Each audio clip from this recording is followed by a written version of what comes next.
Mga K-drama fans saan mang sulok ng mundo, check-in tayo. Comment mo muna kung taga saan ka bago magsimula ang kwento.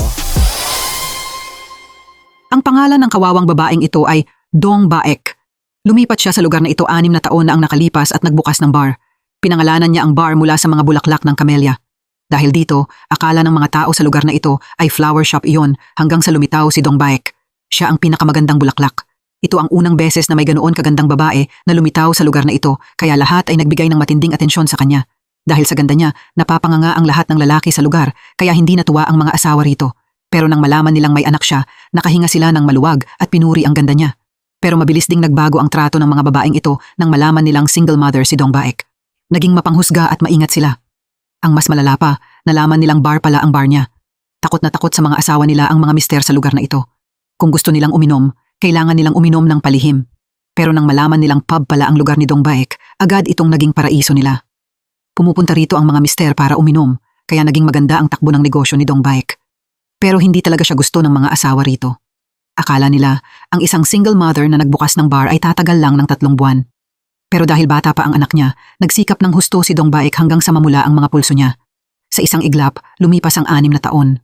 Palaging tapat si Dong Baek sa negosyo niya, pero hindi niya maiwasan ang gulo. Ang lalaking ito ang landlord ni Dong Baek, at kahit marami siyang pera, lagi siyang may utang sa inumin. Walang nagawa si Dong Baek kundi puntahan ang asawa nitong abogado. Pero sa huli, hindi niya nabawi ang pera dahil sa ganda ni Dong Baek, kaya hindi makatwiran ang pagseselos ng asawa. Lumalabas na ilang araw ang nakaraan, binigyan ng mister niya ang isang tao ng isang bote ng eye cream. At dahil sobrang kinis ng paligid ng mata ni Dong Baek, inakala ng asawa na si Dong Baek ang binigyan ng mister niya ng cream. Hindi lang ang asawa ng abogado, kundi sa nakaraang 6 na taon, tiniis ni Dong Baek ang pangmamaliit at pagseselos ng mga asawa sa lugar na ito. Ang dahilan ay dahil lang sobrang ganda niya at mag-isa niyang pinapatakbo ang bar. Dahil dito, hindi makatwiran ang pagseselos ng mga asawa sa lugar na ito sa kanya. Sinisi pa nila si Dong Baek sa pagkuha ng lahat ng mga customer nila. Pero gusto lang ni Dong Baek na magtrabaho ng tahimik at palakihin ang anak niya, kaya lagi siyang ngumingiti at mas mabuti na ang masamang pakikisama kaysa sa magandang kaso laban sa mga asawa. Hindi ordinaryo ang ganda ni Dong Baek. Nahuhuli nito ang mata ng lahat kahit isang saglit lang siyang makita sa library. Sa loob lang ng 3 segundo, naakit ang isang binata sa ganda niya. Dahil sa pagkahumaling ni Yong Sik, inakala ni Dong Baek na isa siyang kasuklam-suklam na manyak, pero hindi niya alam na pulis pala ito. Si Yong Sik ay dating mahusay na pulis sa Criminal Investigation Unit. Pero dahil sa pagiging matuwid at mainitin ang ulo niya tuwing nakakakita siya ng masamang tao, gusto niyang kumilos agad. Kaya sa harap ng napakaraming press camera, binugbog niya ang kriminal mismo sa harap ng gate ng ahensya na labis na ikinatuwa ng online community. Pero hindi ganoon ang mga nakakataas sa kanya. Na-demote si Yong Sik dahil binugbog niya ang kriminal at inilipat siya para magtrabaho bilang local police officer. Mula sa pagiging miyembro ng Criminal Investigation Team, bumalik siya ngayon sa posisyong parang pulis sa mahirap na lugar. Pero hindi siya naging negatibo at masaya niyang tinanggap ang parusang ito. Inisip ni Yong Sik na isa rin itong blessing para sa kanya dahil magdadala ito sa kanya ng hindi inaasahang tamis. Hindi boring ang pagiging security guard. Araw-araw, uupo lang si Yong Sik at magbabantay sa baryo at sa gabi, makikipagtipon siya sa mga kasamahan niya para uminom. Noong una, hindi niya gusto ang ganitong klase ng pagtitipon. Pero nang makita niya ang babaeng may-ari, tuluyang nag-iba ang iniisip ni Yong Sik. Ngayon, nakapunta siya sa pub ni Dong Baek para uminom. Hindi pa humuhupa ang epekto ng love at first sight noong nakaraang araw. Bawat kilos niya ay nagpapakilig kay Yong Sik. Pero naroon din ang landlord niya. Ang lalaking ito ay laging nanggugulo kapag lasing. Ganito na naman ang araw na ito. Pinaiinom ng lalaking ito si Dong Baek ng baso ng alak na ito at sa kanya babawasan ang upa niya. Gusto siyang pigilan ni Yong Sik pero hindi inaasahan, ininom ni Dong Baek ang buong baso ng alak sa isang lagok. Medyo nadismaya si Yong Sik sa babaeng ito dahil doon. Pero pagkatapos mismo noon, nag-iba ang tingin ni Yong Sik dahil sa sinabi ni Dong Baek. Sinabi ni Dong Baek na dito, alak, money, pagkain at alak lang ang ibinebenta niya. Pero hindi ibig sabihin ng lahat ng iyon na mabibili niya ang mga ngiti at haplos niya. Ang tanging mabibili niya rito ay alak. Para itong nakamamatay na linyang tumusok diretso sa puso ni Yong Sik. Ang nararamdaman niya para kay Dong Baek na malakas na noon pa ay lalo pang lumakas ngayon. Dahil sa pakiramdam na iyon, nang makita niya ang ugali ng landlord, sobrang nagalit si Yong Sik dahil umalis ito pero ayaw bayaran ng money. Inagaw ni Yong Sik ang wallet nito at dinala ang pera kay Dong Baek para magbayad. Nagsabi rin si Yong Sik ng ilang corny na banat na nagpapanik ng kaunti kay Dong Baek. Dahil sa payo ng mga kasamahan niya, kumalma si Yong Sik. Nagpasya siyang makipag-ayos sa landlord. Pero si Yong Sik, na laging naiinis sa mga maling gawain, ay nakaharap sa landlord na laging walang kwenta ang sinasabi. Ngayon, sa harap ni Yong Sik, nagsabi ang landlord ng mga bagay na minamaliit ang estado ni Dong Baek. Sinubukan ni Yong Sik na magpigil. Pero hindi pwedeng galawin ang taong gusto niya, kaya pinagalitan niya ang landlord. Ang batang lalaking ito na 7 taong gulang ay talagang maunawain. Kahit lumaki siyang hindi alam kung sino ang ama niya, hindi siya kailanman nagtaka. Nang makita ni Dong Baek na lahat ay nagtatanong tungkol sa ama ng bata, pero ang bata mismo ay hindi kailanman naging curious, nagulat si Dong Baek at tinanong ang anak niya. Pero hindi inaasahan, sumagot ang bata na kapag may bagay na pag-aari niya at kinuha iyon, magagalit at maiinis siya. Pero kung wala siya noon, normal lang iyon at wala namang dapat ikalungkot. Mas lalo pang nadurog ang puso ni Dong Baek dahil sa pagkaunawa ng anak niya. Ang gusto ng bata ay hindi ang ama niya, kundi simpleng video game console lang. Dahil sa hilig na ito, madalas siyang pumunta sa video game console sa palengke at ngayon ay hindi rin naiiba. Nandito ulit ang anak ni Dong Baek para maglaro pero nahuli siya ng babaeng nagbebenta ng gejang. Akala niya, kakaladkarin siya ng babaeng ito pauwi sa nanay niya pero sa halip, binigyan siya nito ng masaganang pagkain. Lumalabas na palagi palang mabait ang babaeng ito sa bata na para bang naaawa siya rito. Lumalabas na siya ang nanay ni Young-sik. Siguro dahil may ganoon kabait na ina, kaya naging ganoon katapat na pulis si Young-sik. Ngayon, gaya ng dati, ilang asawa sa lugar ang dumating para awayin si Dong Baek dahil masyadong maraming pera ang binubuhos ng mga mister nila sa pub niya. Akala nila may ibinebenta siyang ibang bagay bukod sa alak. Tinamaan ng pang-iinsultong ito ang pride ni Dong Baek. Mabuti na lang at nakialam si Deok-sun. Marahil silang dalawa lang ang mga tao sa lugar na nakakaintindi at nagtatanggol kay Dong Baek. Para kay Dong Baek, si Deok-sun ay parang isang makapangyarihang unang kaibigan. Pero hindi alam ni Dong Baek kung maiintindihan pa rin siya ni Deok-sun kapag nalaman nitong mahal ng anak niya ang single mother na ito. Habang pinoprotektahan ng isang ina ang isa pang ina, inanyayahan naman ng anak na ito ang isa pang anak para maglaro ng video games. Hindi pa alam ni Young-sik na ang batang kaibigang ito ay anak ni Dong Baek. Nagkataon lang na dumaan si Young-sik at nakita ang batang nakikipagtalo sa mga kaibigan niya dahil kinukutya siya na wala siyang ama. Bukod pa roon, pinipintasan ng mga batang ito ang sarili niyang ina. Talagang mahalaga ang pagpapalaki sa pamilya. Ang mga asawa ang dahilan kung bakit ganoon kasama mag-isip ang mga bata. Napakatapang ng anak ni Dong Baek. Mag-isang tumayo ang bata para protektahan ang dangal ng ina niya. Dahil dito, nakaramdam si Young-sik ng matinding awa dahil single mother din ang ina niya. Dahil din doon, sobrang naaawa ang ina niya kay Dong Baek. Nang makita niyang binabuli ang bata, tumayo si Young-sik para pigilan sila. Pero hindi inaasahan, hindi niya ito napigilan at nawalan pa siya ng pera para bumili ng candy para sa memorial service ng mga bata. Pinuna rin ng anak ni Dong Baek si Young-sik dahil pakialamero siya. Para mawala ang awkward na sitwasyon, inanyayahan ni Young-sik ang anak ni Dong Baek na maglaro ng video games. Sobrang naaliw ang dalawa sa paglalaro kaya hindi nila alam na nanonood ang nanay ng bata mula sa likod. Lumingon ang bata at agad tinawag ang nanay niya. Noon lang nalaman ni Young-sik na anak pala ni Dong Baek ang batang ito. Sobrang nagulat si Young-sik nang tinitigan siya ng masama ni Dong Baek at kinuha ang anak niya. Bago umalis, sinabi niya na kakaibang uncle siya kaya medyo natulala si Young-sik. Inisip niya sa sarili niya na mukhang mahirap ang love affair na ito. Pero may mas mahirap pa palang darating. Ngayon, nang pupunta si Dong Baek sa palengke, narinig niya ang ilang asawa sa lugar na nag-uusap tungkol sa isang baseball superstar na nagfi-film sa school ng mga bata. Sa hindi malamang dahilan, mabilis na tumakbo roon si Dong Baek. Inagaw ng pagdating ng baseball superstar na ito ang practice spot ng mga bata. Sobrang nainis din ang anak ni Dong Baek dahil doon. Walang kaalam-alam ang bata na ang talento niya sa baseball ay galing sa lalaking nasa harap niya. Nang makita ng baseball superstar na tumatakbo papunta ang nanay ng bata, nagbago ang kulay ng mukha niya at hindi normal ang paraan ng pagtitigan nila. Sa cafe, mukhang nawalan ng gana ang baseball player mula nang muli niyang makita si Dong Baek at ang bata. Magulo na ang isip niya. Hindi na hinintay ni Dong Baek na maghula pa siya at diretsahan niya itong sinabi. Sinabi niya na ang batang ito ay anak niya. Lumalabas na naging magkasintahan sila noon. Dahil iniwan si Dong Baek ng nanay niya noong bata pa siya, sobrang pinahalagahan niya ang pag-ibig na ito. Itinago niya kahit ang pinakamaliit na bagay, tulad ng lumang bracelet na ibinigay nito sa kanya na suot pa rin niya hanggang ngayon. Nangako itong magiging ama, asawa at kaibigan niya habang buhay. Pero napakabilis, nagkaroon ito ng asawa at anak sa isang sikat na aktres. Ang mga salita ng mga lalaki ay talagang dapat pakinggan lang at pagkatapos ay baliwalain. Nang makita niyang parang nataranta ito at nag-aalala sa pagkakaroon ng anak, nagsinungaling si Dong Baek at sinabing kasal na siya. Mabait ang trato ng asawa niya sa kanya at sa anak niya, kaya hindi na ito kailangang mag-alala. Nang marinig iyon, nakahinga ito ng maluwag. Talagang masama ang lalaking ito.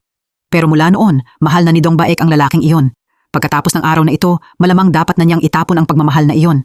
Habang tulala siya, nakita niya ang mga asawa sa lugar.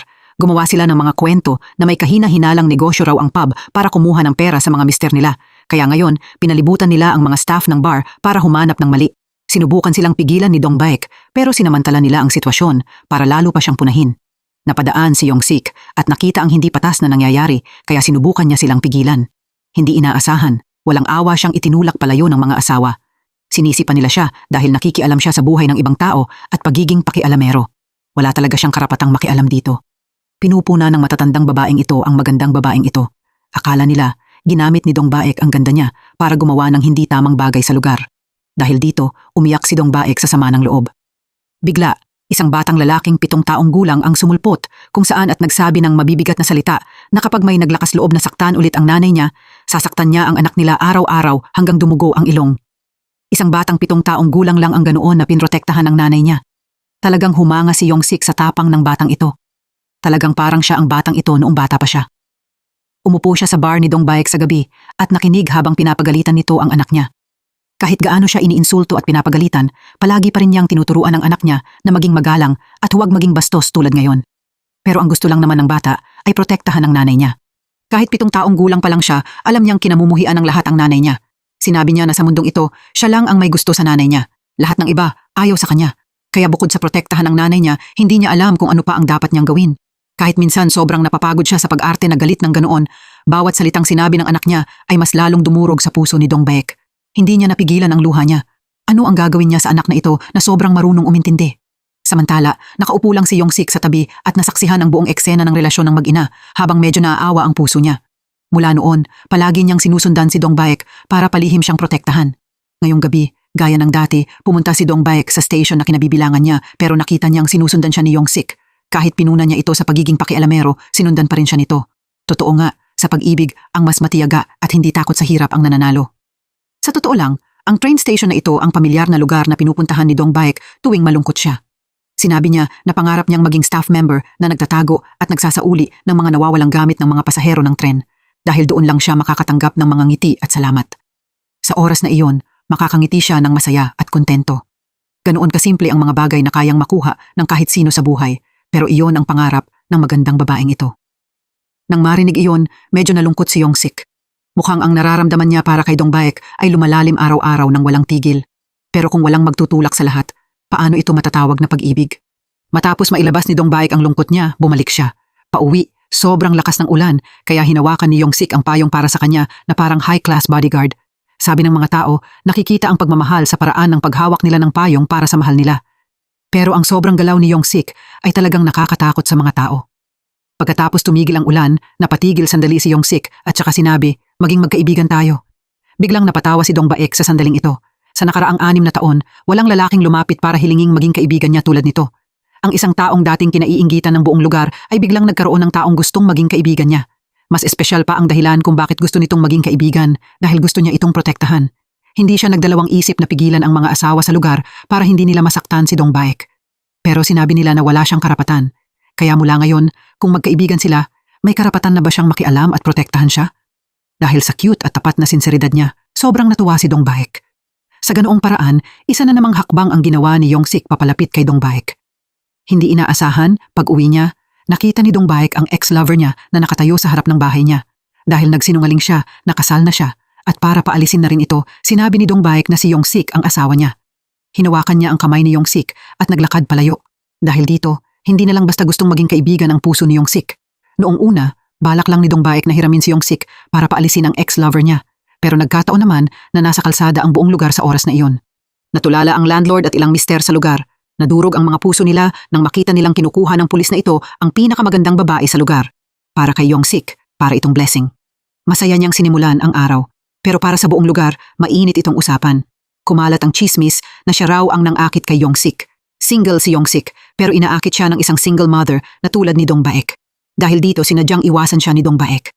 Pero nabihag si Yong-sik ng ganda ni Dong Baek ng ganoon lang. Sinundan niya si Dong Baek ng kalahating araw. Bigla siyang umamin dito, at ang sobrang pagka-excited niya ay medyo ikinabahala ni Dong Baek.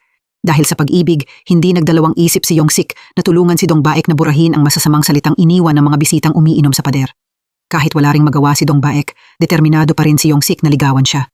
Hindi inaasahan, habang pinupunasan niya ang mga bastos na salita, nakita niya ang sulat kamay ng isang kakaibang linya.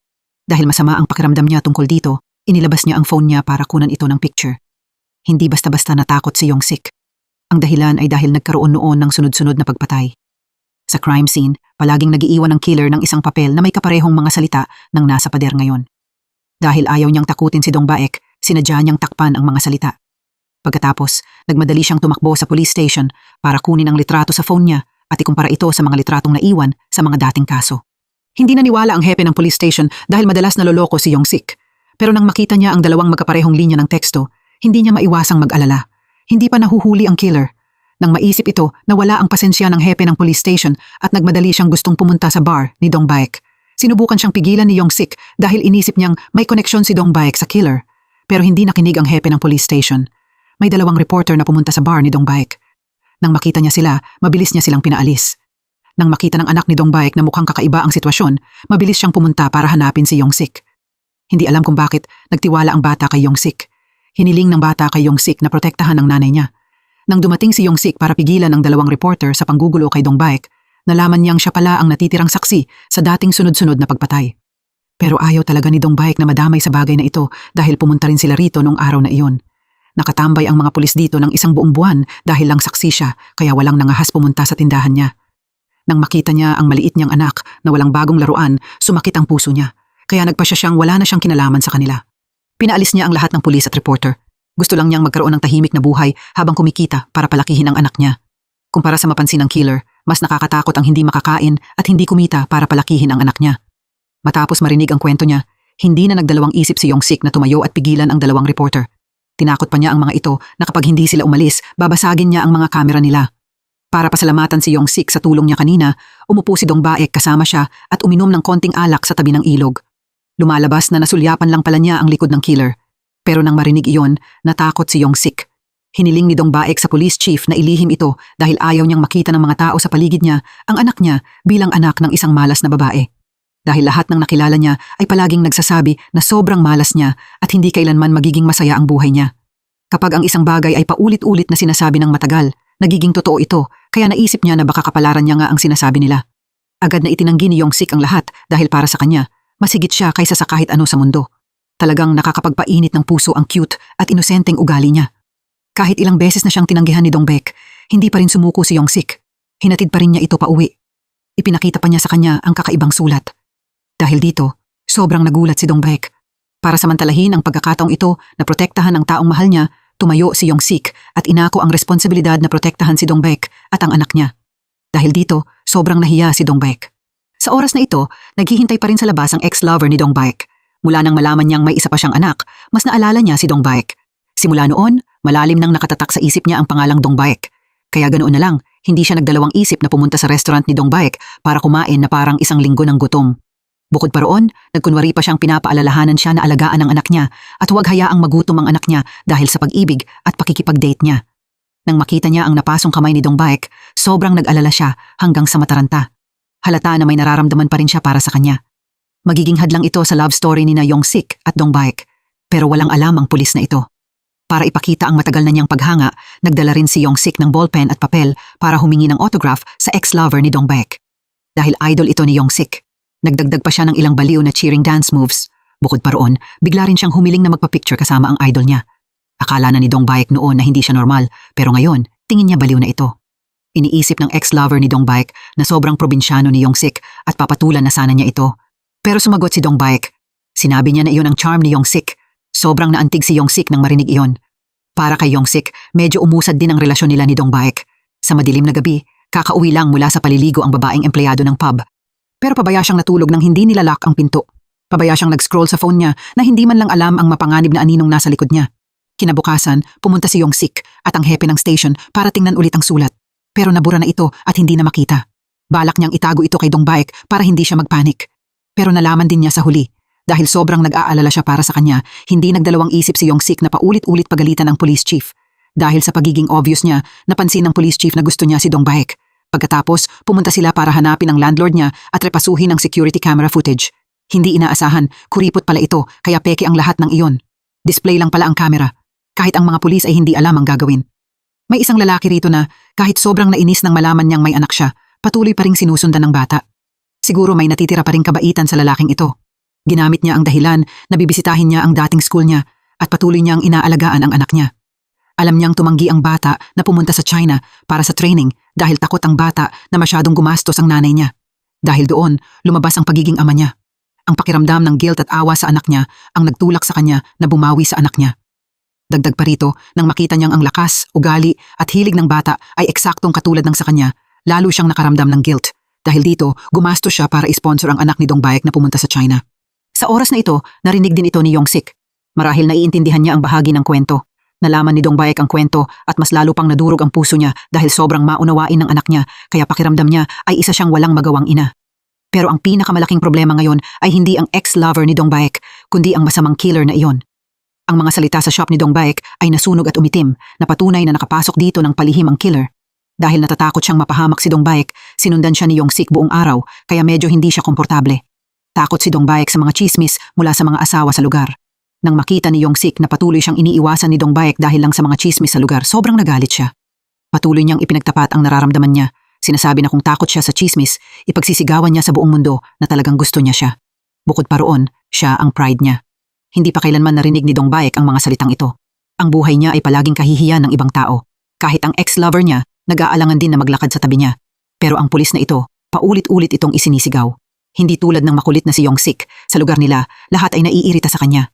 Ang nagbebenta pa ng gulay na ito ay ibinebenta sa kanya ang mga gulay ng mas mahal kaysa sa normal na tao. Siyempre, sobrang ikinainis ito ni Yongsik. Sinisi niya ang mga kapitbahay para sa kanya, pero pinigilan siya ni Dong Baek na makialam pa. Ayaw niyang marinig na sinasabi nilang isa siyang fox na nang-akit sa kanya. Nang marinig ito, sobrang nagalit si Yongsik. Nagmadali siyang umalis para asikasuhin mag-isa ang bagay na ito. Samantala, buong proud na sinasabi ng nanay niya sa mga kapitbahay na ang anak ko ay nanliligaw sa isang babaeng abogado. Bigla, dumating si Yongsik at sumigaw na hindi siya inakit ni Dong Baek. Siya ang nang-akit at paulit-ulit na nang-akit dito. Kahit sinabihan siya ng mga babaeng ito na tumigil at tumakbo palayo, hindi naintindihan ni Yongsik. Mas lalo pa niyang sinigaw na ang taong gusto niya ay si Dong Baek. Sa oras na ito, lumabas din si Deoksun na ikinagulat nilang dalawa ni Dong Baek. Ngayon lang nalaman ni Dong Baek na ang una at nag-iisa niyang kaibigan ay nanay pala ni Yongsik. Pagkatapos lang ng bobo niyang pag-amin, kinailangan niyang tiisin ang galit ng nanay niya. Naramdaman ni Dong Baek na nawala sa kanya ang bihira niyang kaibigan, kaya umupo siya at malungkot na uminom mag-isa. Hindi inaasahan, dumating sa oras na ito ang ex-lover niya at tinanong siya nito kung bakit siya nagbukas ng pub. Naalala ni Dong Baek noong kasama pa niya itong tumira. Dahil sa mga papuri nito, pinili niyang magbukas ng pub. Ang pagbenta ng isang bote ng alak ay kumikita sa kanya ng 3,000 won. Para kumita ng pera at palakihin ang anak niya, gagawin niya kahit anong mababang trabaho. Dahil dito, mas lalo pang nadurog ang puso nito at makikita na tunay siyang minahal nito. At taimtim nitong hinihiling na sana mas maganda ang buhay niya kaysa ngayon dahil karapat-dapat siya sa mas magandang buhay. Nalulungkot siya sa pintuan ng pub nang aksidente niyang makasalubong muli si Yongsik. Nang makita si Yongsik, binalaan niya ito na huwag nang guluhin si Dong Baek. Medyo nainis si Yongsik dahil dito. Pagpasok sa loob, nakita ni Yongsik na sobrang lungkot ni Dong Baek. Sinabi niya rito na sobrang nahihiya siya. Noong nasa school siya lang ang orphan. Ngayon, siya rin ang nag-iisang single mother sa bayang ito. Pakiramdam niya, bagsak ang buhay niya dahil kailangang alalahanin ng anak niya ang 480,000 won. Sobrang napahiya si Dong Baek. Nang marinig ang mga bagay na ito, sobrang nadurog ang puso ni Yongsik. Patuloy niya itong pinalakas ang loob. Dahil sa mga salitang pampalakas ng loob ni Yongsik, hindi na napigilan ni Dong Baek at humagulgol siya. Wala pang nagsabi ng mga salitang iyon sa kanya noon. Wala siyang tiwala sa kahit sino. Sinabi ni Yongsik na iba siya sa lover niya. Hinding-hindi niya hahayaang umiyak siya at ang anak niya. Talagang naantig ang puso ni Dong Baek sa tapat na pag-amin ni Yongsik. Sinabi niya na kapag ipinagpatuloy niya iyon, magugustuhan niya siya. Ano ang dapat niyang gawin kung ganoon? Sa sandaling ito, sobrang nataranta si Yongsik na wala siyang masabi. Baka sa totoong buhay, mayroon talagang taong handang maging himala para sa ibang tao. Napakahirap para kay Yongsik na umamin kay Dong Baek at medyo gumanda na ang relasyon nila nang lumitaw ang susunod na hadlang. Pareho silang mukhang masaya. Hindi nagdalawang isip ang anak ni Dong Baek na tanungin si Yongsik kung gusto mo ang nanay ko, tama? Kung oo, huwag ka nang pumunta sa pub ng nanay ko dahil galit ako sa lahat ng lalaking may gusto sa nanay ko. Ang dahilan ay kahit sinasabi ng mga lalaking iyon na gusto nila ang nanay niya, wala ni isa ang nangahas tumayo para sa nanay niya kapag pumupunta ang mga asawa nila para hanapin sila. Kahit ang ama niya ay ganoon din. Walang nag-akala na lalabas ang mga salitang ito mula sa isang batang 7 taong gulang pa lang. Ang pagiging maaga niyang nag-mature ay nagpadurog sa puso ng mga matatanda. Sinabi ni Yongsik na hindi siya tulad nila. Gagawin niya ang mga bagay sa sarili niyang paraan. Pero hindi ito madali. Ang relasyon ng biyenan at manugang ay siguro walang hanggang problema. Nang makita ni Deoksun na ang anak na pinalaki niya nang may matinding hirap ay nahuhulog ngayon sa isang single mother, dagdag pa ang mga tsismosang kapitbahay, mas lalo siyang naguluhan. Si Dong Baek mismo ay sobrang naguguluhan din. Kahit wala pa namang nangyayari sa kanila ni Yongsik, ngayon ay mas lalong imposibleng may mangyari. Dahil din ito sa nakaraan, naranasan na rin niya ang ganitong pakiramdam. Iyon ang pakiramdam na kinamumuhian ng ina ng taong mahal niya. Nang maalala niya noong in love siya sa ex-lover niya, nakilala rin niya ang ina nito. Dahil orphan siya at wala siyang galing or talent sa kahit anong paraan, ginamit ng ina ng ex-lover niya ang pinakamasasamang salita para patigilin si Dong Baek sa pagsunod sa anak ng babaeng ito. Para sa babaeng ito, si Dong Baek ay parang isang parasitic creature. Iyon ang patuloy na bumabagabag kay Dong Baek hanggang ngayon. Pero si Young-sik ay hindi tulad ng ex-lover niya. Kahit gaano siya pagalitan o takutin ng nanay niya, mahal at pinoprotektahan pa rin niya si Dong Baek. Sinabihan siya ng nanay niya na lumayo rito ng 2 buwan bago niya malaman ang tunay niyang nararamdaman. Pero nakipagtalo siya sa nanay niya na hindi niya kayang gawin ang sinabi nito. Sa nakaraang 30 taon, palaging hinayaan siya ng nanay niya na gawin ang gusto niya. Kaya ngayon, hiniling niya rito na hayaan siyang gawin ang gusto niya kahit minsan lang. Pagkatapos, tumakbo siya palayo bago pa siya mapalo ng nanay niya. Umiyak sa galit ang nanay niya. Palaging iniisip ni Dong Baek na siya ang may dalang malas. Pero ilang taon ang nakalipas dahil sa swerte, muntik na siyang makatakas sa kamatayan. Lumalabas na kilala pala niya ang huling biktima ng sunod-sunod na pagpatay na iyon. Noong araw na iyon, pumunta si Dong Baek para magpa-beauty treatment. Dahil nasa infrared machine siya, hindi niya alam na sa loob ng 7 minutong beauty treatment na iyon, may naganap na pagpatay sa mismong tabi niya. Nang paalis na ang killer, nadiskubre niya si Dong Baek. Pero mabuti na lang, hindi mabuksan ang pinto ng beauty machine. Sa oras na iyon, biglang tumunog ang fire alarm, kaya natakot ang killer at tumakbo palayo. Pero noong taong iyon, kumalat kahit saan ang balita na isa siyang buhay na saksi. Iyon ang dahilan kung bakit bumalik ang killer para saktan siya. Dahil nag-aalala siya para sa kanya. Kahit napalo siya ng nanay niya, palihim pa rin siyang sinundan ni Young-sik pauwi para protektahan ang kaligtasan niya. Bigla siyang nakarinig ng kakaibang tunog. Hinabol niya ang taong nagtatago sa dilim. Sa huli, nahuli niya ang isang kakaibang tao. Binigyan ng babaeng ito ang 7 taong gulang niyang anak ng isang bag ng damit, cake at gatas. Pagkatapos, sinabi ng ina sa anak na huwag sabihin ang pangalan niya kung may magtanong.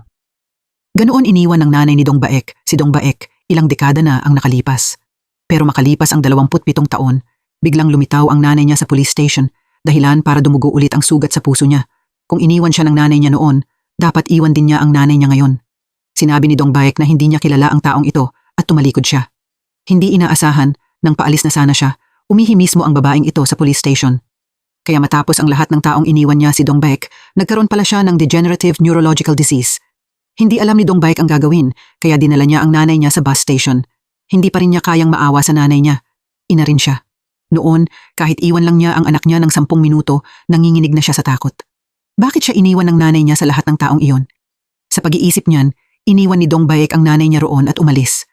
Pero mabuti siyang tao. Hindi niya kayang iwan ang nanay niya, kaya dinala niya ang nanay niya pabalik sa bahay niya. Sa loob lang ng 1 linggong pananatili kasama ang nanay niya, nalaman ni Dong Baek kung paano nabuhay ang nanay niya sa lahat ng taong iyon.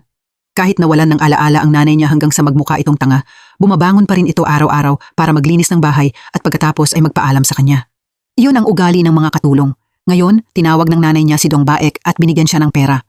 Napakaliit lang na halaga ng pera pero sinabi nitong gamitin niya iyon para bumili ng bahay. Hindi pa rin alam ni Dong Baek kung paano pakikitunguhan ng nanay niya. Birthday ngayon ni Dong Baek pero mukhang wala siyang interes dito. Pumasok pa rin siya sa pub at dinala pa ang nanay niya. Naging paksa ito ng chismis sa mga kapitbahay. Si Deoksun lang ang patuloy na nagsikap protektahan si Dong Baek. Malakas na babae si Dong Baek. Marahil iyon ang nakaantig kay Deoksun. Pero hindi ganoon ang iniisip ni Dong Baek. Ang paglitaw ng tulala niyang nanay ay muling nagpakita ng kalungkutan niya. Pinadama nito sa kanya na hindi siya karapat-dapat maging masaya, lalo na ang kaligayahan kasama ang mabuting taong tulad ni Young-sik. Sa oras na ito, maraming dalang gamit si Young-sik para sa matatanda. Tumakbo siya papunta sa shop ni Dong Baek at sinabing namimiss niya ito, kaya inakala ng mga tao sa shop na baliw siya. Pero dahil sa kabaitan at mabuting ugali niya, mas ayaw ni Dong Baek na mahulog pa ng mas malalim sa pakiramdam na ito. Ayaw niyang mahulog ang mabuting taong tulad niya sa bomb crater na tulad niya. Ginamit ni Dong Baek ang pinakamanhid na mga salita para putulin ang nararamdaman ni Young-sik. Diretsahan pa niyang tinanggihan ng walang awa ang feelings nito. Marahil talagang nasaktan siya, kaya agad siyang umalis. Sa puntong ito, tuluyan ang nawalan ng pag-asa si Dong Baek para sa isang masayang kinabukasan. Wala siyang lakas ng loob na bigyan ng sarili niya ng masayang buhay dahil nakokonsensya siya sa sarili niya. Mahal ng lahat ang birthday nila pero kinamumuhian niya ito. Dapat sana taglamig ang birthday niya pero sa halip, tag-init ito. Dahil iyon ang araw na iniwan siya ng nanay niya sa orphanage. Talagang naantig ang puso ng nanay niya sa reklamo niya. Sa oras na ito, biglang sinabi ng nanay ni Dong Baek na gagawin ko ang lahat ng kailangang gawin ng anak ko para sa anak ko at pagkatapos ay aalis ako. Kahit ganoon, hindi pa rin kayang patawarin ni Dong Baek ang nanay niya. Birthday niya iyon, pero para kay Dong Baek, Malas na araw iyon. Pero hindi lang iyon ang malas niya. Isang araw, aksidenteng inilabas ng landlord ni Dong Baek ang waitress ng pub, pero nalaman ng babae ang kahinaan niya at ilang beses siyang tinakot. Dahil dito, kinailangan niyang magpatingin sa psychologist. Sobrang inis, pumunta ulit siya sa pub ni Dong Baek na lasing at hinawakan ang kamay niya.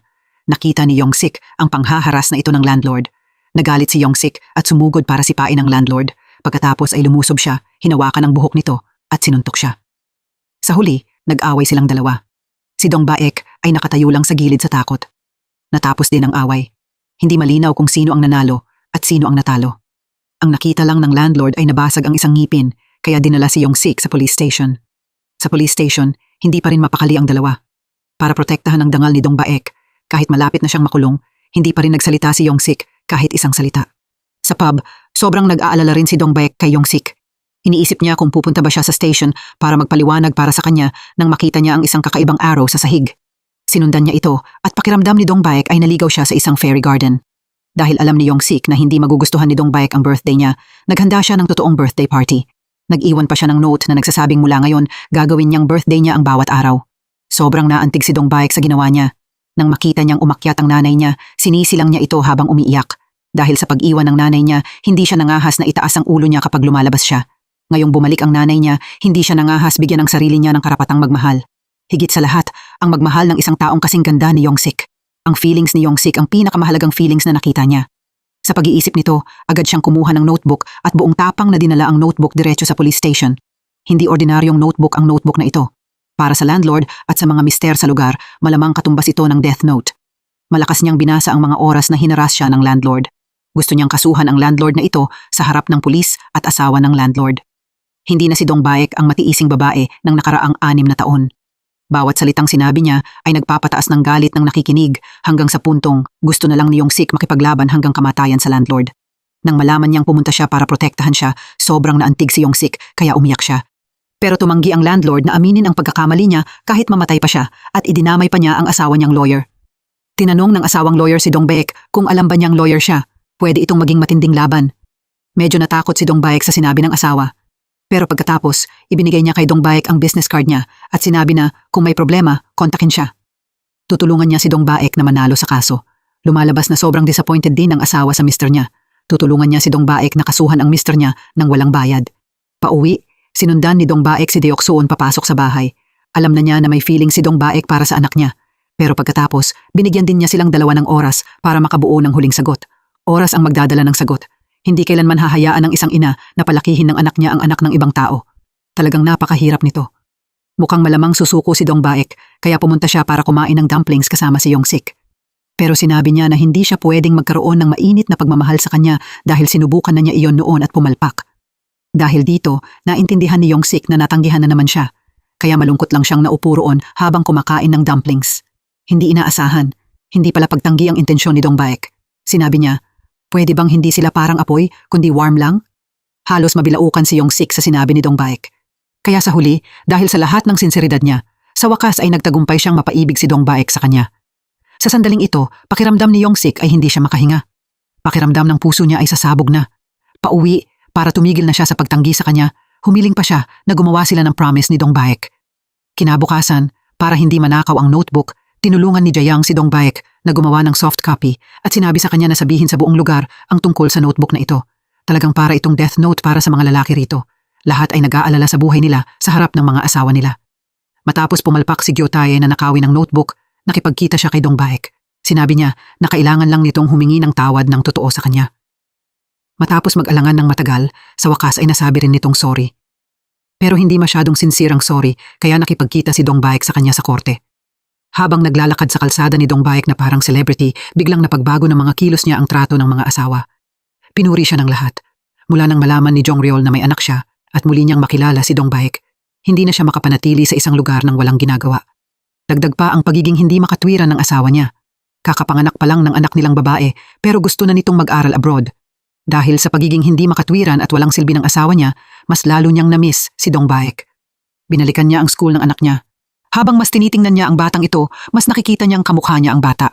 Muli siyang naging sakim. Pumunta siya sa pub ni Dong Baek at mukhang gusto niyang makipagbalikan sa kanya. Sa oras na ito, dumating din si Yong-sik sa tamang pagkakataon. Dahil nag-aalala siya sa kaligtasan ng girlfriend niya, Nagpa-install si Yong-sik ng security camera sa pub. Nang makita niya roon ang ex-lover ni Dong Baek, nakipagkita siya rito ng pribado. At diretsahan niyang sinabi na ako ang taong nagdala ng kaligayahan kay Dong Baek at sa anak niya. Sinabi ni Yong-sik sa ex-lover ni Dong Baek na alam mo dapat ang lugar mo at dapat ka nang sumuko. Kahit nabuhay siya ng masamang buhay, hindi naman masyadong masama ang ugali niya.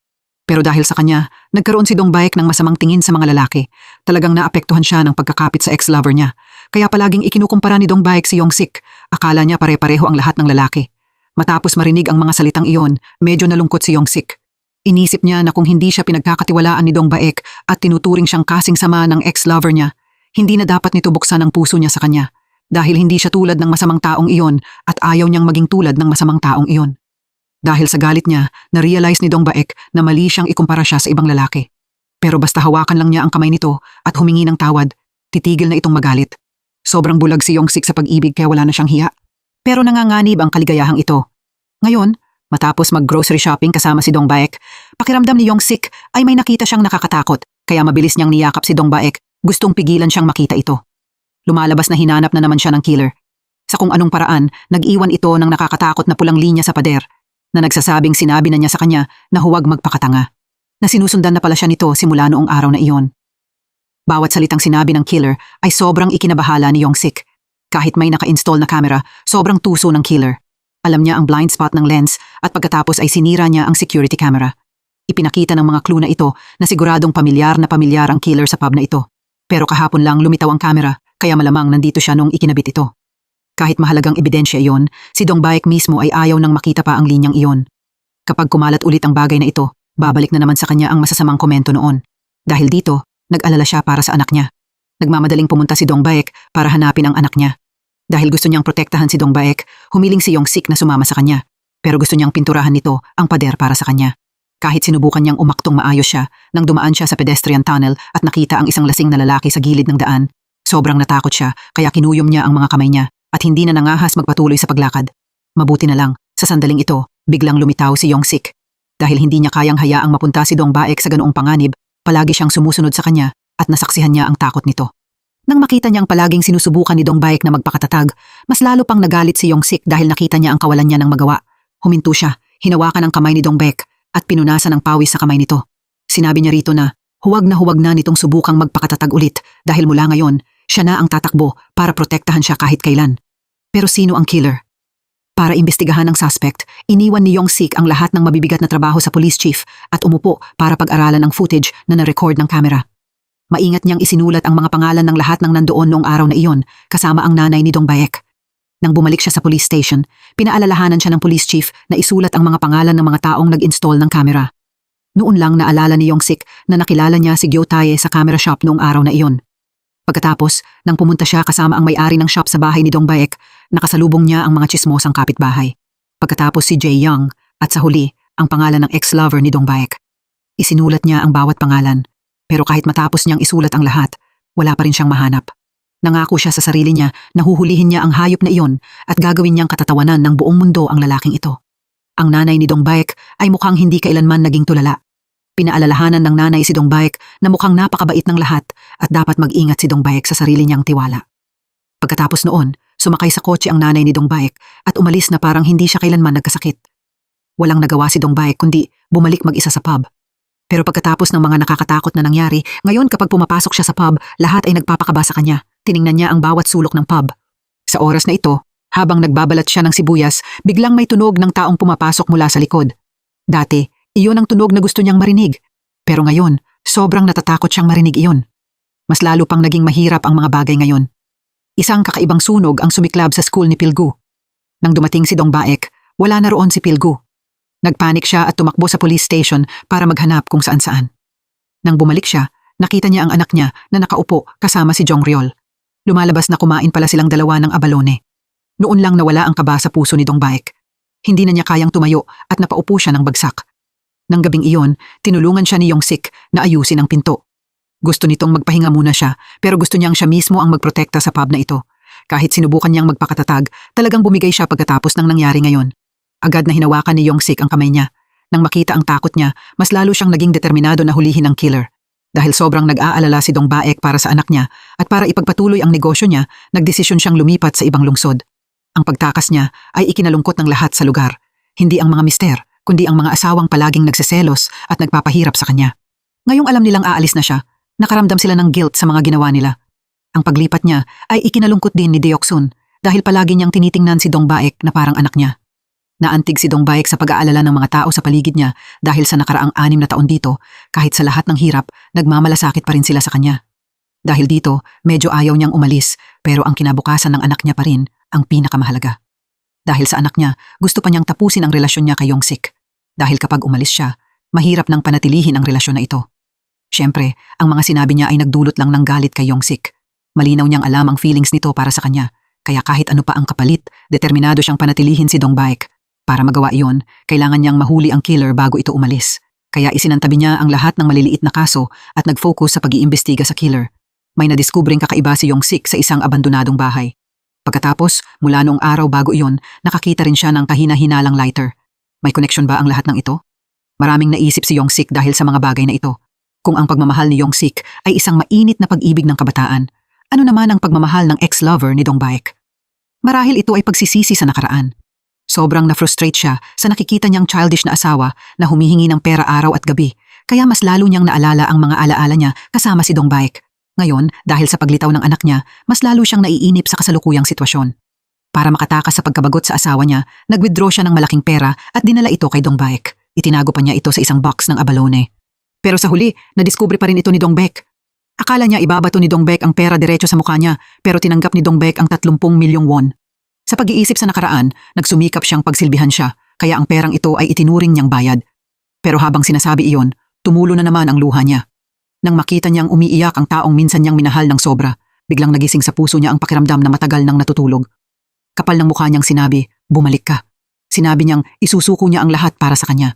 Hindi alam kung ito ba ay lumang pag-ibig na kusang bumalik o dahil nasa bingit siya ng divorce kaya gusto niyang balikan si Dong Baek. Pero nahuli ni Yongsik ang lahat ng ito. Pero hindi tulad ng dati niyang inosenteng ugali, matapang na tinawag ni Yongsik si Dong Baek pabalik sa kanya. Sa harap ng karibal niya, sinabi niya na hindi siya taong hahayaan ng iba na magdesisyon para sa buhay niya. Dapat niyang piliin ang daan na gusto niya. Dapat maging matatag siya. Ang mga salitang pampalakas ng loob ni Yongsik ay nagbigay ng tapang kay Dong Baek. Sinabi niya sa ex-lover niya na bitawan ang kamay niya kung hindi siguradong mamamatay ito. Iyon ang unang beses na matatag niyang tinanggihan ang isang tao. Sobrang ipinagmalaki ni Yongsik ang pinili ni Dong Baek. Iniisip niya kung tama ba ang pinili niya o hindi, pero hindi pa tapos ang problema. Kahit ilang beses nang tinanggihan, hindi pa rin sumuko ang ex-lover ni Dong Baek. Nakipagkita ulit siya kay Dong Baek at ipinakilala sa kanya ang isang magandang school na pwedeng pasukan ng anak niya. Sinabi pa niyang babayaran niya ang lahat ng tuition pero pakiramdam ni Dong Baek ay kinokontrol siya nito. Lumalabas na binigyan siya nito ng 30 milyong won para madiktahan nito ang buhay niya at ng anak niya. Pero sa huli, gusto lang niya ang pinakamabuti para sa anak niya. Natatakot siya na kapag lumabas ang lahat, baka hindi kayanin ng bata ang backlash mula sa online community na talagang magiging nakakatakot. Pero matatag na tumanggi si Dong Baek at itinanggi ang identity nito bilang ama ng anak niya. Pero sobrang matigas din siya at sinisi si Dong Baek na kung hindi ito umalis ng mag-isa, hindi sana naging ganito kagulo ang lahat. Pero marahil, nakalimutan niya na ang dahilan ng paghihiwalay nila ay hindi dahil sa nanay niya, kundi dahil sa kanya. Ang ex-lover ni Dong Baek ay dating probinsyanong lalaki. Pero dahil sa talent niya sa baseball, lalo siyang sumikat ng sumikat. Habang si Dong Baek ay bahay lang at gawaing bahay lang ang ginagawa araw-araw, patuloy siyang umuusad. Kaya ang layo sa pagitan nila ay lumaki ng lumaki. Siya mismo, nang nasa tuktok na siya ng kasikatan, ay madaling natangay ng mga tukso sa labas. Ang pinakatindi ng pagkasira nila ay nang malaman ni Dong Baek na buntis siya. Para subukan siya, naglabas siya ng peking pregnancy test. Hindi inaasahan, kalmado ito dahil iniisip niyang masyado pa silang bata para tanggapin ang katotohanan ito. Pero sinabi ni Dong Baek na maraming tao sa labas na bata rin, pero nagtagumpay pa rin bilang mga ama. 27 taong gulang na siya, pero sinabi niyang hindi pa siya ready. Hindi naman siya hindi ready magkaroon ng anak, hindi lang siya ready para sa kanya. Umalis si Dong Baek para hindi marinig ng batang nasa sinapupunan niya ang masasakit na salita. Balak din sana niyang bitawan ng batang ito, pero ang pagmamahal ng isang ina at ang koneksyon nila ng bata ang nagpagusto sa kanya na maging matatag para protektahan ang anak niya. Nang marinig niya ang lahat, tuluyang bumagsak ang ex-lover niya. Sinabi niya rito na huwag na nitong kitain ulit ang anak niya at huwag na itong tumapak ulit sa buhay nila. Isinara ni Dong Baek ang lahat ng pinto sa nakaraan. Gusto niyang siya at ang anak niya ay sumulong sa hinaharap at hindi na bobong babalik sa nakakatakot na nakaraan na iyon. Inisip ng ex-lover niya na hindi siya pwedeng maging masaya dahil naiimpluwensyahan siya ni Yong-sik. Pero buong tapang na sumagot si Dong Baek na si Yong-sik, ang taong palaging nagsasabi na karapat-dapat siyang maging masaya. Ngayon, parang naging ibang tao na si Dong Baek. Matapos tanggalin ang lahat ng kahinaan at hiya sa sarili na dala-dala niya sa nakaraang ilang taon, tiningnan niya ang buhay ng may kumpiyansang tingin. Pag-uwi niya, nakita niya si Yong-sik na naghihintay sa kanya. Nakita siya ni Yong-sik at pinagalitan siya, tinanong siya kung bakit siya lumabas ng ganoon kagabi. Alam ba niyang delikado iyon? Nang makita siya, mas lalo siyang nagkaroon ng lakas. Sinabi ni Dong Baek na hindi na niya hahayaan na mabuli siya ulit. Ang nabubuli ay mahina, kaya hindi na niya iyon gagawin ulit. Determinado si Dong Baek na harapin ang lahat ng mag-isa. Pagkatapos sabihin iyon, pupunta siya para magpaalam at ilatag ang red carpet para sa mga bisita. Mula ngayon, tatanggapin niya ang lahat ng bisita sa mundo. Ang kumpiyansa at saya ni Dong Baek ay parang matamis na liwanag na tumama diretso sa puso ni Yong-sik. Sobrang saya niya na parang nabaliw siya. Sumigaw siya. Paano siya naging ganoon kaganda? Sa sobrang saya, agad tumakbo si Dong Baek papunta sa kanya, hinawakan ang kamay niya at hinalikan siya sa pisngi. Sobrang kinilig si Yong-sik sa mahinang halik na iyon. Kahapon lang sinabi ng pulis na ito na hindi niya hahawakan si Dong Baek. Pero dahil lang sa isang halik niya, nagkaroon siya ng lakas ng loob na halikan siya sa labi. Sa wakas, nagkahawak kamay silang dalawa, tanda ng pag-ibig na namukadkad na parang kamelya sa tagsibol. Mukhang gusto ni Dong Baek na baguhin ang kasalukuyang itsura niya. Ngayon, parang nabubuhay na si Dong Baek bilang sarili niya.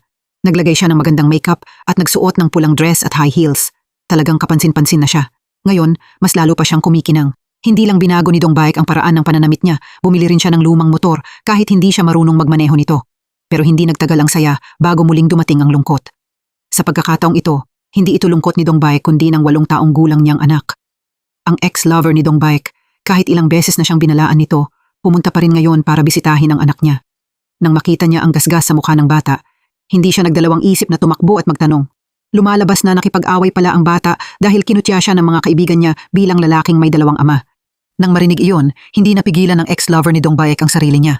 Akala niya tinuturuan niya ang mga batang ito, pero hindi inaasahan, dinala niya ang mga bata sa buffet para palakasin ang relasyon nila.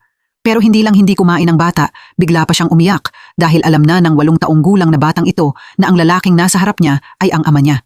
Marahil dahil wala siyang ama, simula nang ipanganak siya at lumaki kasama ang nanay na palaging binabuli, naging maagang nag-mature ang bata. Hindi na kailangang magsalita ng mga matatanda.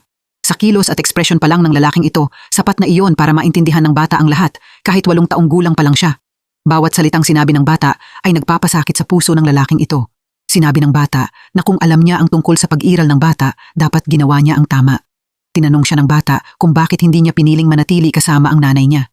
Dahil sa kanya, tuwing nababanggit ang salitang ama, umiiyak ang nanay ng bata. Kaya kinamumuhian ng 8 taong gulang na batang ito ang ama niya. Kahit sobrang naghirap siya, ang lalaking ito ay malamang mabuti pa ring ama. Lumapit pa rin siya para ayusin ang damit ng anak niya. Bukod pa roon, sinabi niya sa bata na huwag lumaki ng masyadong mabilis at mamuhay ng malaya ayon sa edad niya dahil ang pagiging maunawain ng bata ay kabiguan niya. Nakita ni Yong-sik ang lahat ng bagay na ito.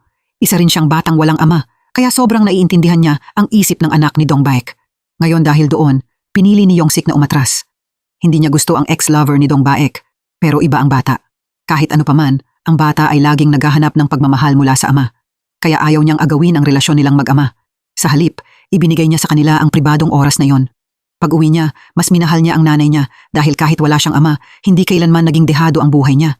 Sinalo ng nanay niya ang lahat. Ang nanay niya ay naglakas loob lang magsuot ng mga lumang damit niya. Nag-ipon ito para sa kanya.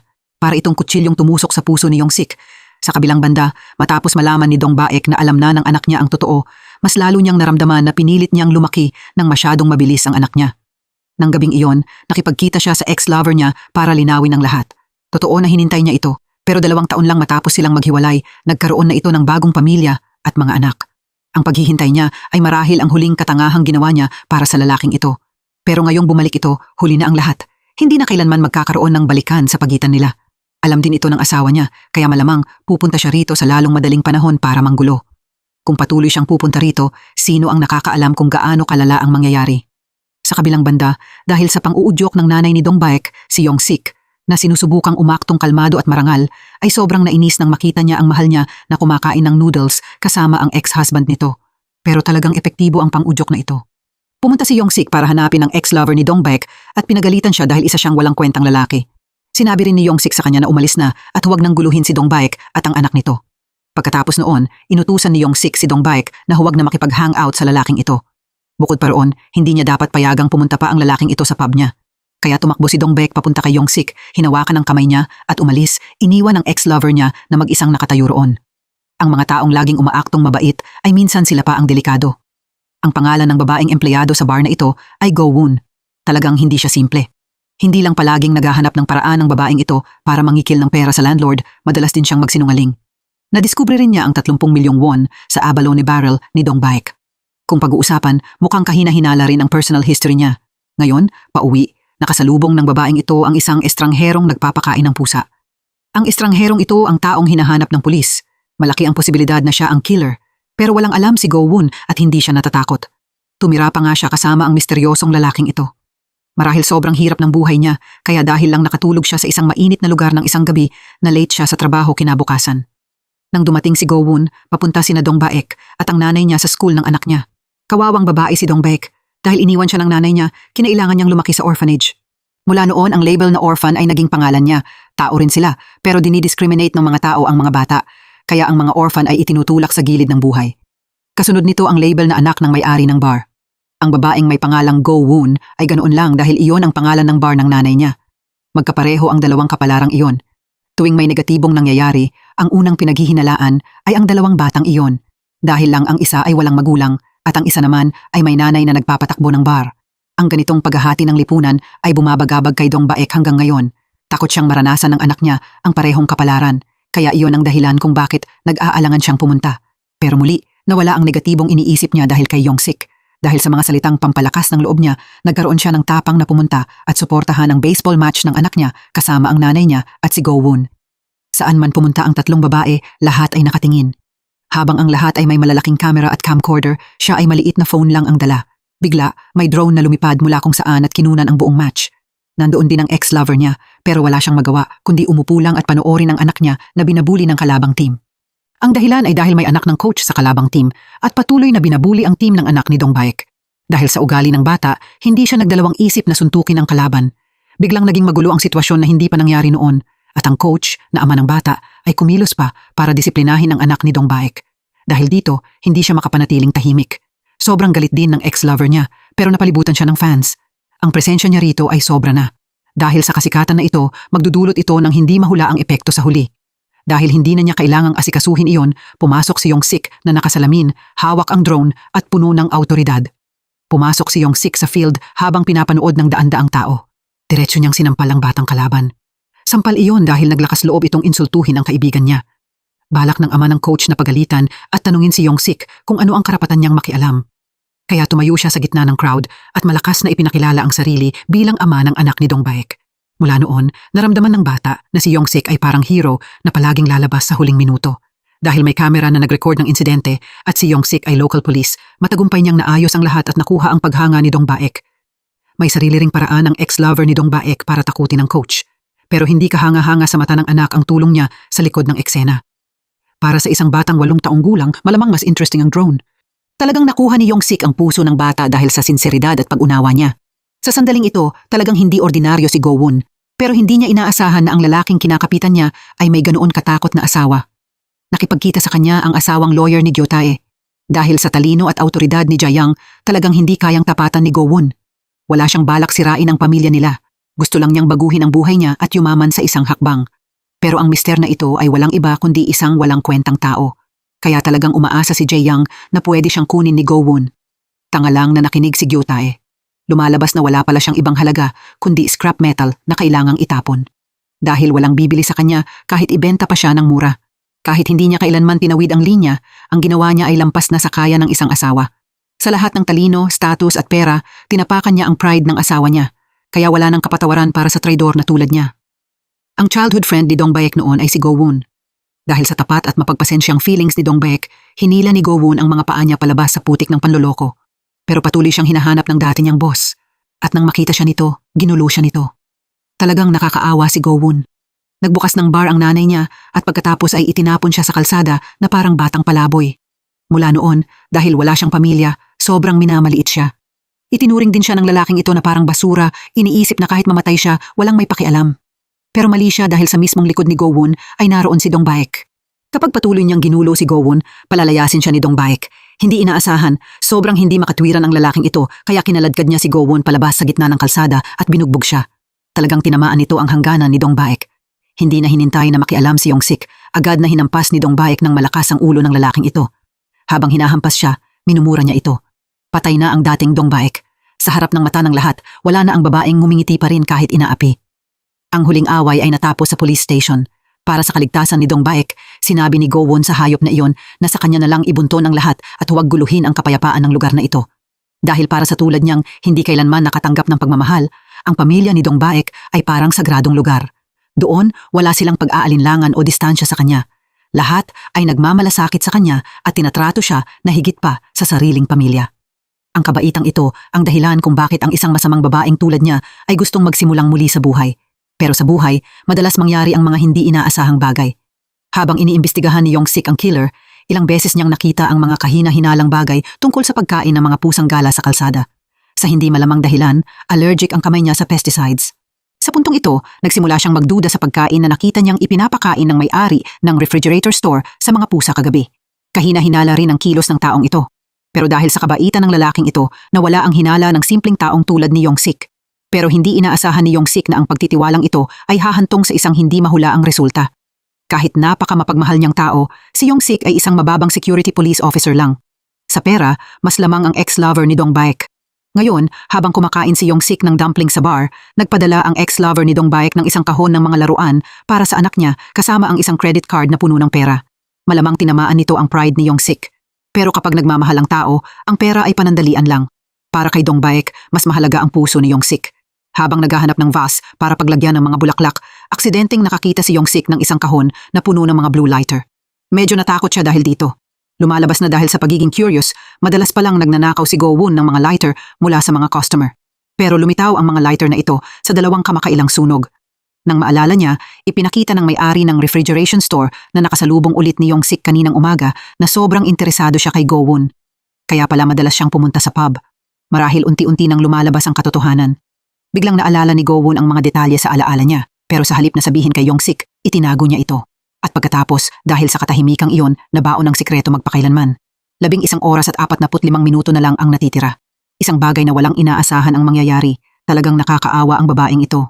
Para magkaroon ng pera ang nakababatang kapatid niya para mag-aral abroad, pagkatapos ay magpakasal at manirahan sa Amerika, hindi siya nagdalawang isip na gawin ang pinakamababang trabaho. Kahit sinubukan niyang huwag itong galawin, kinuha niya ang 30 milyong won mula kay Dong Baek.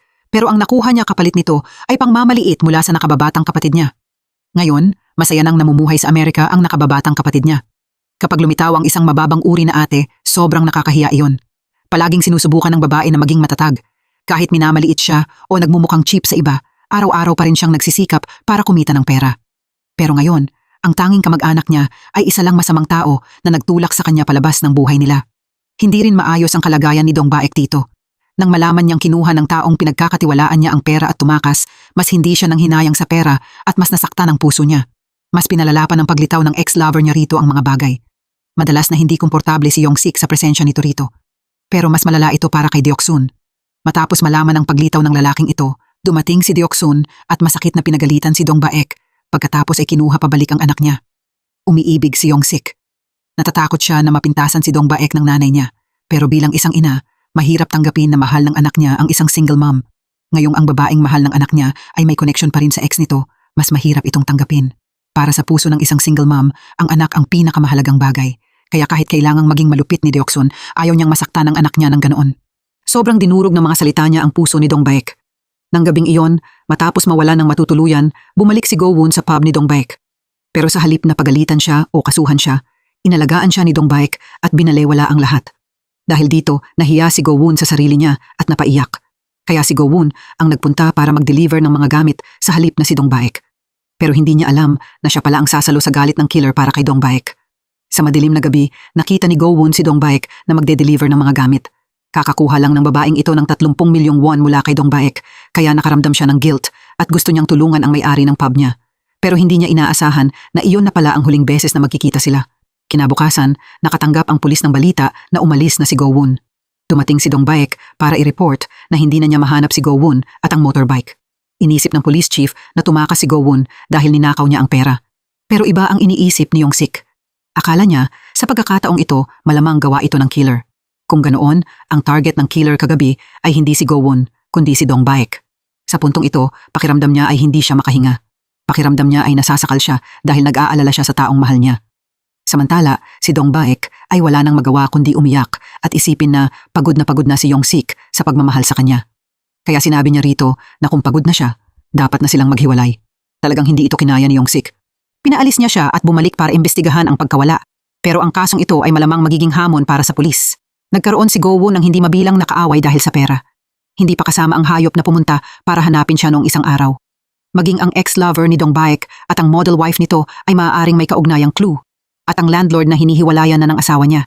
Kahit sino ay pwedeng maging killer na hinahanap ng pulis. Ganoon ang itsura ni Yong-sik pero hindi niya kayang magalit ng matagal kay Dong Baek. Gaya ng ipinangako, dinadalhan niya ito ng bulaklak gabi-gabi. Pero hindi malaki ang sweldo ng pulis at araw-araw siyang gumagastos ng malaki para bumili ng bulaklak. Pagdating niya sa pinto, pinigilan siya ng nanay ni Dong Baek at pinauwi siya. Pag-uwi niya, naalala ni Yong-sik na death anniversary pala ngayon ng ama niya. Lumalabas na mayroon pala siyang 2 kuya. Madalas sabihin ng mga tao na ang bunsong kapatid ay palaging spoiled.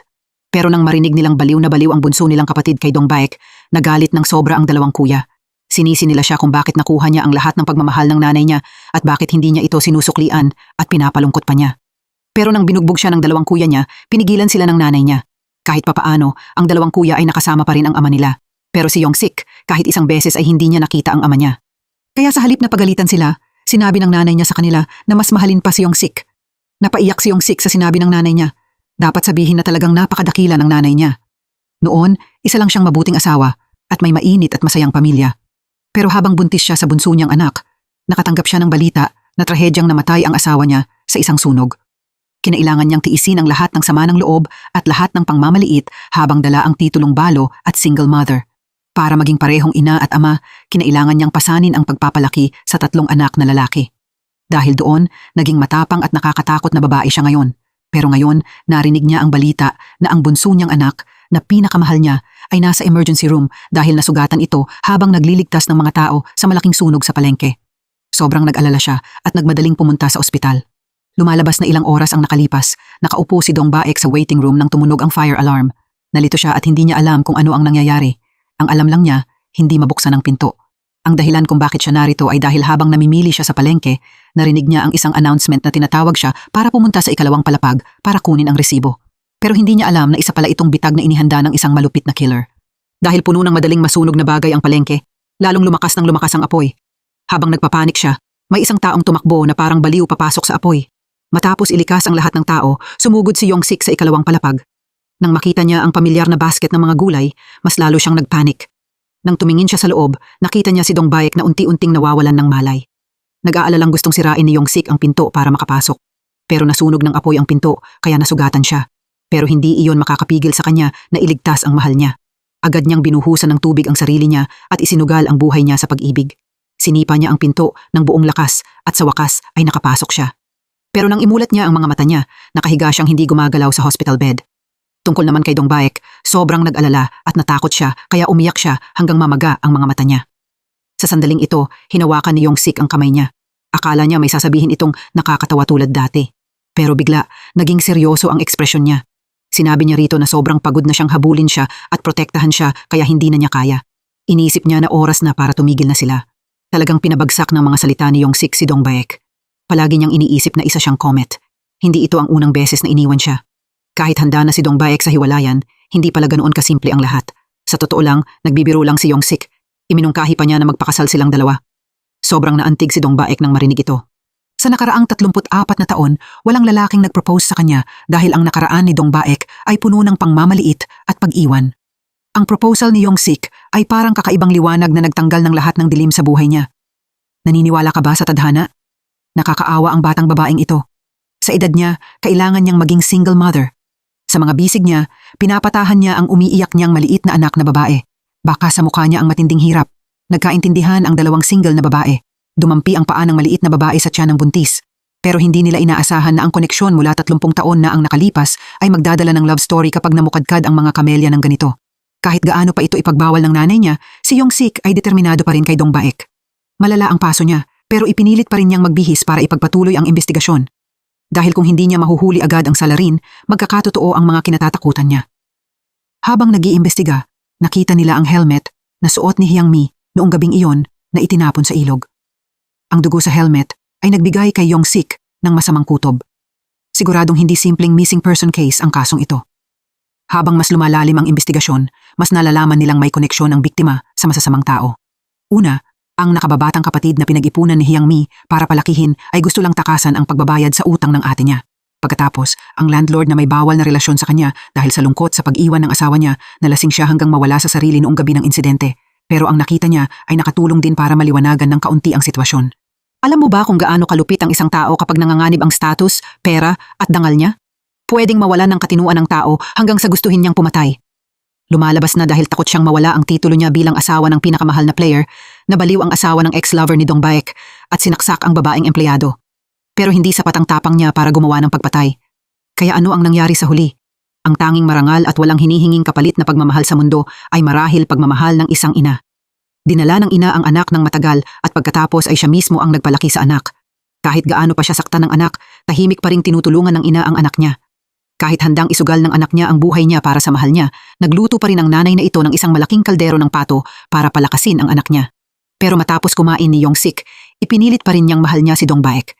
Dahil dito, mas lalo siyang gustong palayasin ng nanay niya sa bahay. Totoo na noong bata siya, anak pa rin siya ng nanay niya at palaging nakikinig sa nanay niya. Pero ngayong lumaki na siya, hindi na siya pwedeng maging pag-aari ng nanay niya magpakailanman. Wala ring magawa ang nanay sa anak niyang baliw sa pag-ibig. Pero hindi kailanman natanggap ni Dong Baek ang ganoong pagmamahal ng ina. Walang awa siyang iniwan ng nanay na ito, 30 taon na ang nakalipas. Pagkatapos isang araw, bigla itong bumalik para gampanan ang papel ng kaawa-awang ina. Ang nanay na ito ay hindi pala may demensya gaya ng sinabi niya. Lahat iyon ay palabas lang na ginawa niya para makuha ang awa ng anak niya at mula roon ay maibalik ang koneksyon nilang mag-ina. Pero hindi para sa mabuting dahilan. Isa lang itong galaw para makakuha ng kidney donation mula sa anak niya. Muling dinurog ng panloloko ng nanay ang puso ni Dong Baek. Talagang malas siya dahil 2 beses siyang iniwan ng nanay niya. Sa pagkakataong ito, nawala na naman ang nanay niya, iniwan siyang mag-isa tulad ng 30 taon na ang nakalipas. Kaya hinanap ni Dong Baek si Yong Sik at humagulgol. Pero medyo kakaiba ang pangyayaring ito. Unti-unting nawawala ang mga tao sa paligid ni Dong Baek hanggang siya na lang ang natitira. Dahil dito, mas nagmadali si Yong Sik at ang mga pulis na imbestigahan agad ito. Gumugol pa si Yong Sik ng isang buong araw sa pagbunot ng labanos para sa kapitbahay, pagkatapos ay gumala kasama ang landlord para maghanap ng clue. Kahit hinahanap nila ang killer, mas nakakatawa pang tingnan ang 3 lalaking ito. Habang mas nag-iimbestiga sila, mas mahirap lutasin ang kaso. Sa paulit-ulit nilang pagtingin, mas nararamdaman nilang kahit sino ay pwedeng maging killer. Hindi naman pala ganoon kawalang silbi ang landlord na ito. Dahil sa napapanahon niyang pagiging tapat, sa wakas nagkaroon sila ng kaunting pag-asa. Lumalabas na nagsimula ang insidente 5 taon na ang nakalipas, noong araw na naging saksi si Dong Baek sa murder case. Lumalabas na hindi pala basta misteryoso ang Academy Building. Malinaw na ilang taon nang walang pumapasok para mag-aral, pero nandoon pa rin ang Academy at hindi giniba. Ang dahilan ay dahil sa loob nito ang sugalan ng buong lugar na ito. Isang lugar na puno ng mga taong mahilig magsugal, kaya kahit tumigil na itong mag-operate, may mga security camera pa rin sa labas. At sa video recording mula 5 taon na ang nakalipas, nahuli nito ang larawan ng isang babaeng nakaitim na pumasok sa building kung saan nangyari ang krimen noong gabing iyon. At ang taong iyon ay walang iba kundi ang nanay ni Dong Baek. Nagkataon naman na nakita ni Dong Baek ang phone na aksidenteng naiwan ng nanay niya sa bahay niya.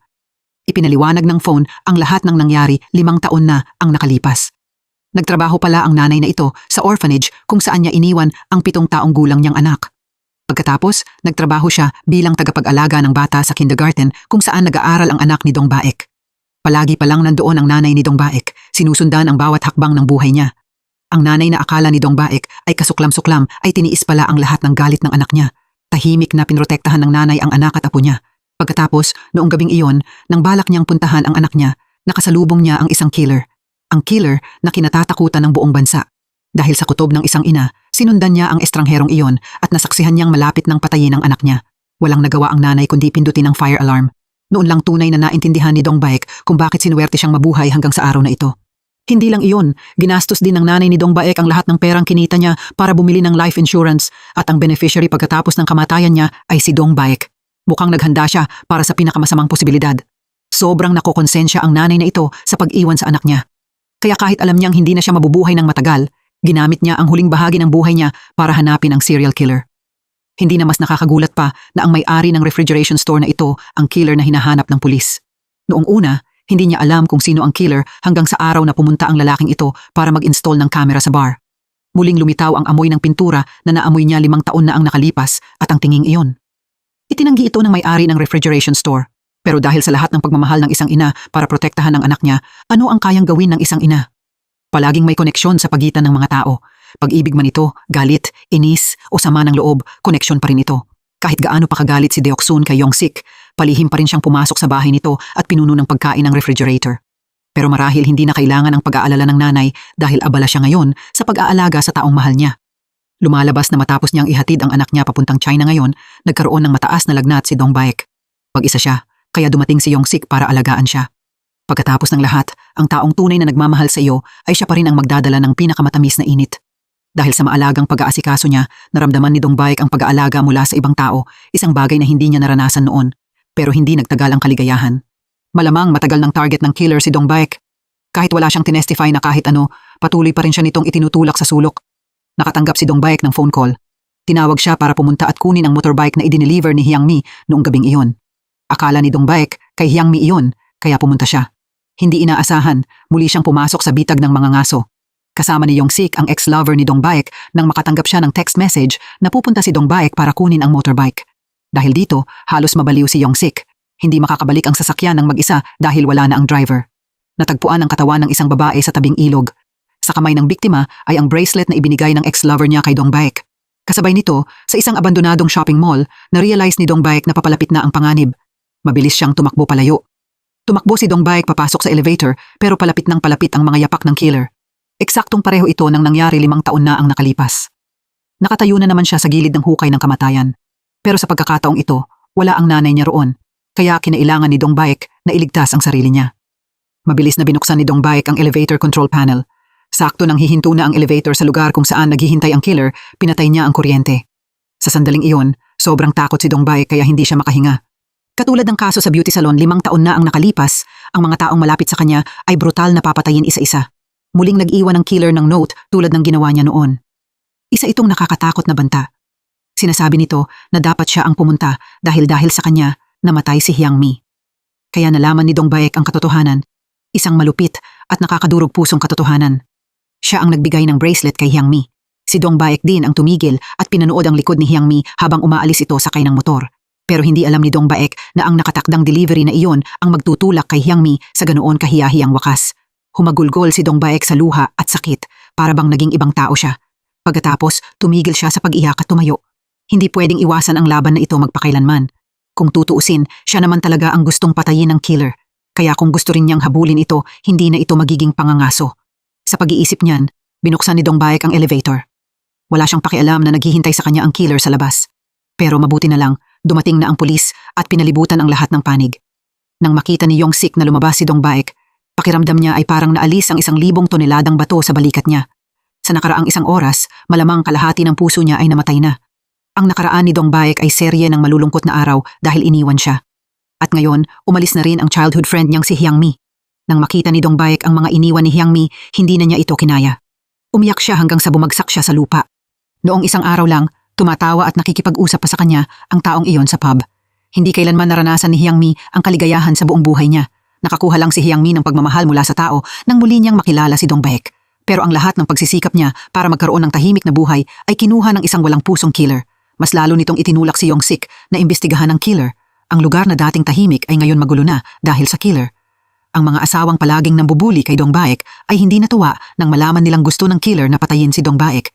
Hindi nila pinayagan ng killer na hawakan ang Dong Baek nila dahil sila lang ang may karapatang gawin iyon. Mula sa pagiging kinamumuhian, naging sentro ng atensyon si Dong Baek sa lugar. Salitan siyang pinoprotektahan ng mga asawa. Palaging mainit ang lugar at talagang napaiyak si Dong Baek dahil dito. Dahil sa lahat ng nangyari, natakot si Dong Baek na kailangan niyang magpaalam. Pero habang nalilito si Dong Baek dahil kay Hyang Mi, hindi alam ng anak niya ang pinagdadaanan ng nanay niya. Nang marinig niyang pabigat siya sa nanay niya, hindi ito kinaya ng anak ni Dong Baek. Sinisi niya ang nanay niya dahil gusto siya nitong iwan dahil sa pag-ibig. Kahit 8 taong gulang pa lang siya, alam niya kung ano ang magpapasaya sa nanay niya. Kahit katatapos lang niya sa elementary school, naisip na niya kung gaano kalulungkot ang nanay niya sa hinaharap kapag nagpakasal na siya. Dahil sa lahat ng pagmamahal niya para sa nanay niya, pinili niyang tumira kasama ang biological father niya.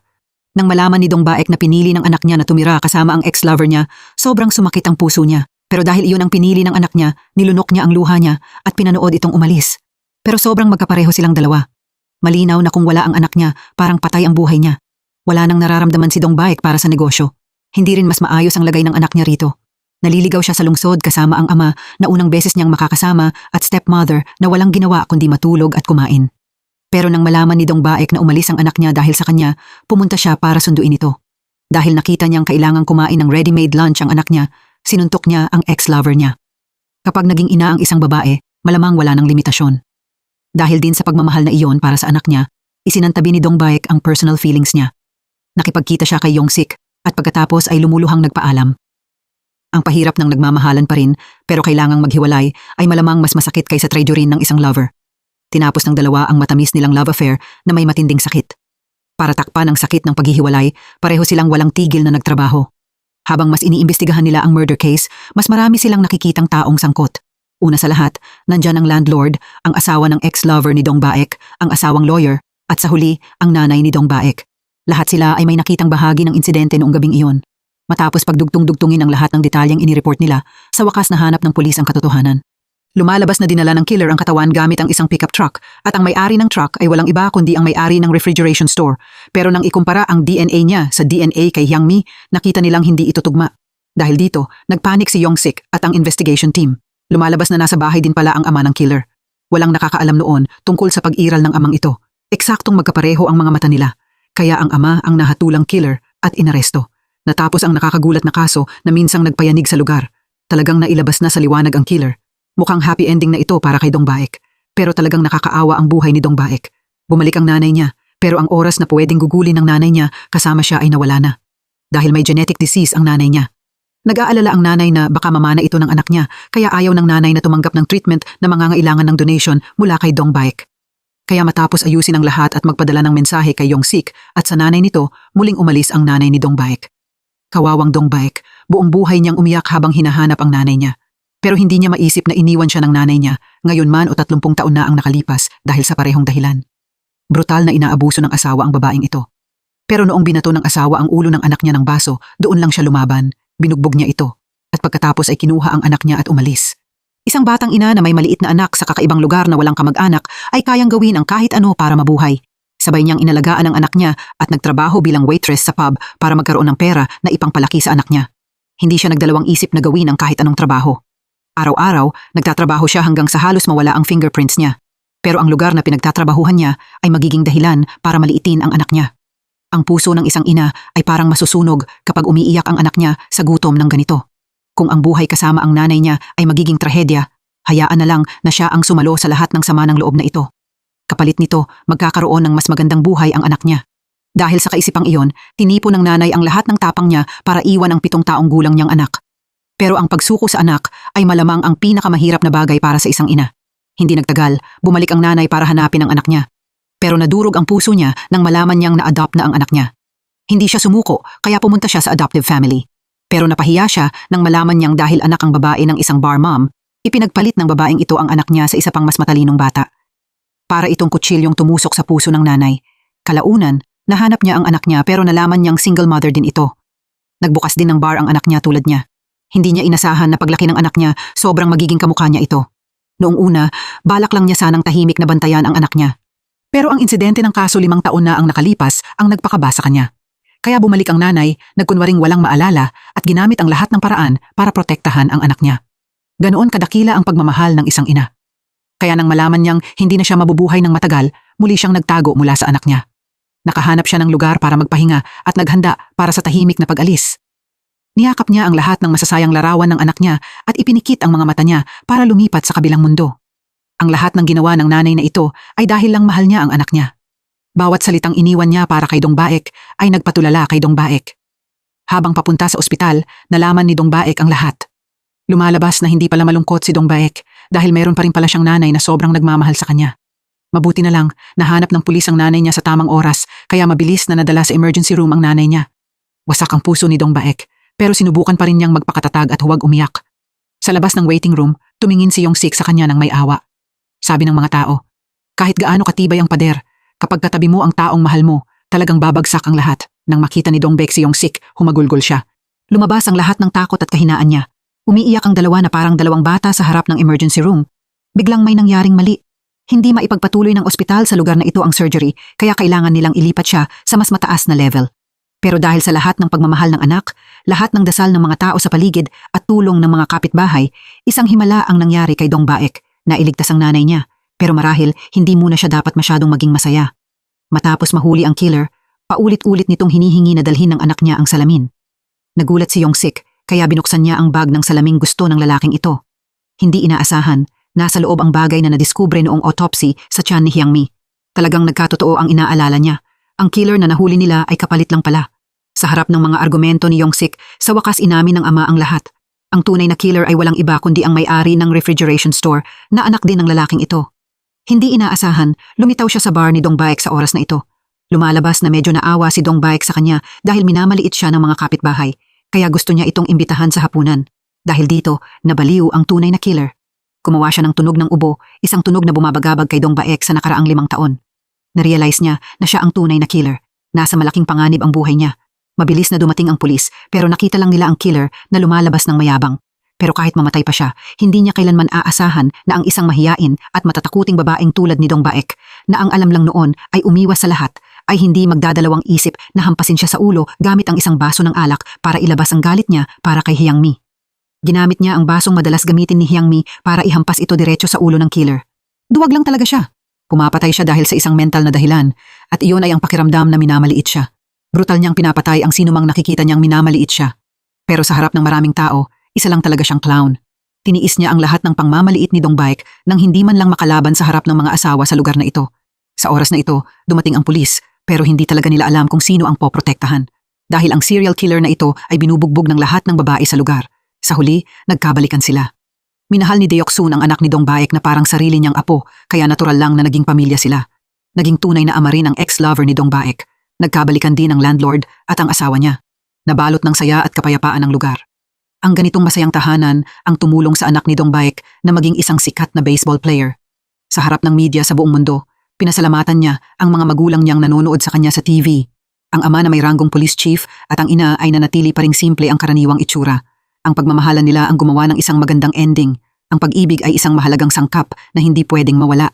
Minsang nagdusa si Dong Baek dahil sa kakulangan ng pagmamahal. Pero dahil sa pagmamahal na iyon, nagkaroon si Dong Baek ng himala sa buhay niya.